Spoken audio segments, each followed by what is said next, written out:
Welcome to Real Issues Podcast. I am your host, Martel Llewellyn, and today we're going to talk about Duncan Robinson. Now, there's a lot of people that saw Duncan Robinson podcast, how he was saying he didn't get any playing time. His co-host was crying about him not getting playing time. But my thing is, why isn't Duncan Robinson holding himself accountable? Now, he handled the overall situation with him not playing throughout the playoffs very, very professionally. I will say that. He never cried. He never complained. He held it down like a G. However, though, Eric Spoelstra gave him multiple chances throughout the regular season. Yes, he had a few good games. But why isn't Duncan Robinson talking about the donut games that he had throughout the season? Pat Riley calls him a specialist. Now, a specialist is a good and a bad thing. Yes, shooters need rhythm. However, when we're on the basketball court as a child, we don't need a rhythm to put the ball through the hoop. When you're playing rec basketball, you don't need a rhythm to put the ball through the hoop. When Duncan Robinson first started out playing basketball, playing in a crappy college, he didn't need a rhythm. He shot his way out to the G League. He shot his way out to the NBA. He even shot his way to Michigan. So I understand. Trust me, I understand. Shooters need rhythm. They need to get their shots up. They need constant playing time. But like Pat Riley said, the playoffs tell.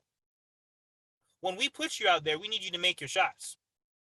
Also, too, how come Duncan Robinson and his co-host are not talking about improving on defense? That's the main reason why he didn't play. Yes, his shooting was in a slump. Max Strus didn't shoot that much better than him. But when it comes down to defense, if you're not making your shots, okay, that's fine. You're not in a rhythm. But is that when the offense sees you, their eyes light up. You are going to get cooked on defense up and down the floor. You can't play any defense. You haven't gotten the weight room. And then on top of that, you're in a shooting slump. So I would rather go with Victor Oladipo, Caleb Martin, people who their defense is going to be able to be spectacular.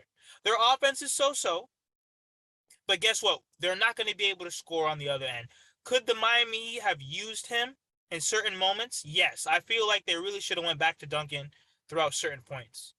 But why is Duncan Robinson not saying that I need to get better on defense? I need to get in the weight room. I need to work on my lateral quickness. Yes. Did he handle it like a professional? Yes, he did. But to me, when your offensive game is not going, when your three-point shot is not going, why aren't you driving to the basket? You expect Bam Adebayo and the Miami Heat to focus their whole offensive scheme on getting you open? To be honest, you're holding back players like Bam. He has to worry about getting you open because you can't get yourself open. Why aren't you working on your game? Why aren't you working on your handles? Why are you so dependent on Coach Spoelstra and the dribble handoff to get your shot up?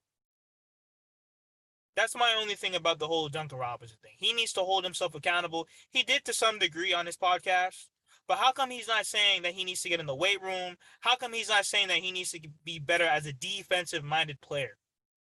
But you guys let me know what you think. Please like, share, comment, subscribe.